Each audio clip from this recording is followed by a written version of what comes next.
Of course, this hasn't really all gone away, even with this out of court settlement, because the select committee is rumbling on.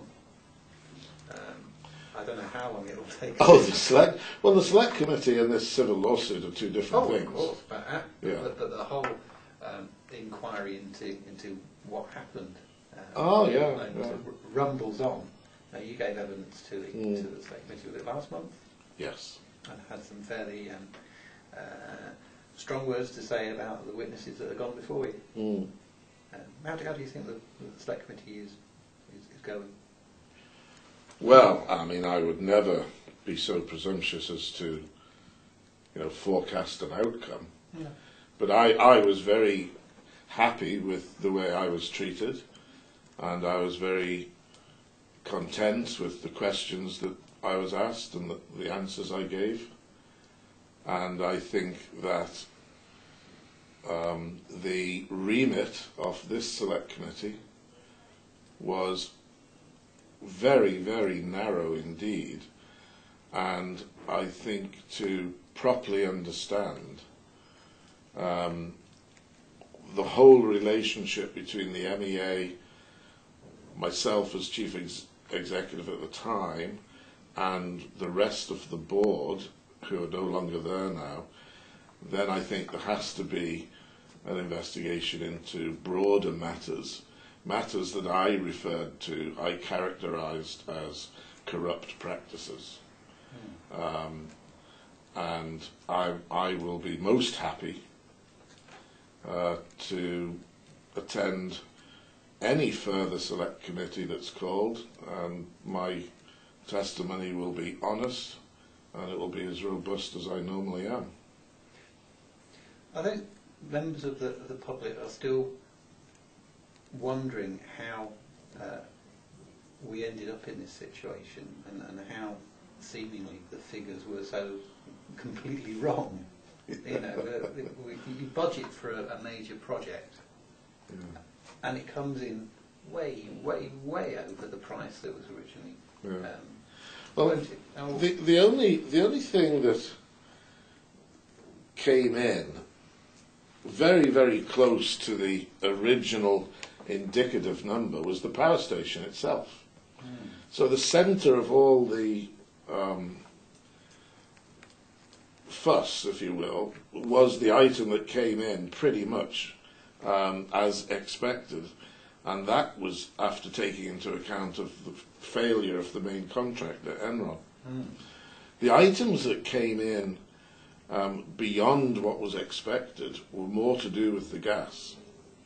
Now, the reasons that I tried to articulate to the select committee were things needed to be done at the time that previously had never been contemplated. For example, no one knew that the MEA would be making provision of gas for Manx gas. Now, you may say, well, that can't be much. Well, a pressure reduction station to take the gas from 70 bar down to 2.5, 3, 4 bar is an extraordinarily expensive piece of kit. It's £10 million. But it's not just that, because of the volume that was required for the power station and Manx gas meant that the size of the pipe running across the ocean had to be so much bigger. So there was a massive add-on to costs, which was dictated to us by government. They said, well, if you're going to bring gas to the island, we want you to bring gas of sufficient quantity to be able to supply the needs of Manx gas. And of course, one would be stupid indeed not to contemplate that one day the whole island would be hooked up, and so you have to have a pipe big enough for your projected volume. Okay, well that's fair enough. And there were lots of other things like that. The project was evolving as you were going along in that respect.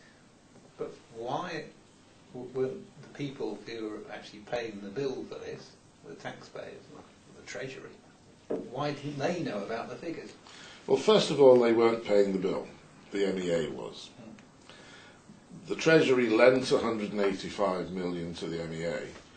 The MEA are the ones who pay the interest on that, and it's the MEA that will pay it back out of funds derived from the sale of electricity and gas. Yeah.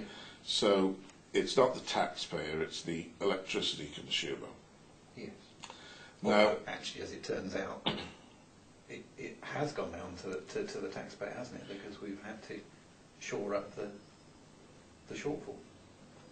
well, they didn't have to. I'm not sure why they did, but they did that because they wanted to do it, I presume. Okay. But why didn't Treasury know that the costs were markedly different from those that were envisaged? Well, the point is they did know, They did know. because we sent accounting information to them throughout the course of the project, and PKF, the independent accountants, pointed out in that report that if you added these reports that we were sending up and added that to our previously filed annual statements, you would have seen exactly how much we were spending. And you take any date, one date they took was February 04. That sum would have come to £226 million, and the purchase of the cable of National Grid's interest wasn't in that, and neither was neither was spent from February 04 to the end of 04. And of course there was spending going on. So PKF report confirmed that the government were receiving this information. So they knew because you told them. Yeah, we told them in writing. We sent reports to them. So are you mystified as to why they are now saying that they didn't know? Completely. I mean, that's been our position all along. We're completely mystified. I mean, off the 120, you have to remember, almost 40 off the 120. So the additional borrowings are only 80. Let's get that straight. The 120, which is made up of the 70 and the 50. Yeah. Off the 70, Yeah. 40 of that has been on our books since 1999. This is the loan that This is the FGC took out with the HSBC. Yeah. So that was then taken up to 70, so that's only 30 of new money. Now, Treasury never consented to that loan. We never asked for their consent. The first loan. We never asked for that consent, and we never got it, and we always believed we never needed to. Did you take legal advice at that time? Yes. Right. And legal advice told us we didn't need it. And that set the precedent for the subsequent. And we filed those accounts because MCC was audited, and we filed those accounts, and we filed them in 1999, in 2000, in 2001, in 2002, and in 2003. And they were taken by Treasury, and they were laid before Tynwald, and they were accepted by Tynwald, and all with that loan in it. Now the 40 million loan became 70, that's the first 70, that's the 70 they say they know nothing about, but they knew of 40 of it, and of course they knew how much we were spending. Now they gave us 185 and they knew we'd spent 100, they knew we'd spent 200 and I think 80 is the total number. But you didn't actually tell them that you were taking out these additional loans? No. We didn't see any reason to. Did you see a danger of perception that there was some underhandedness involved?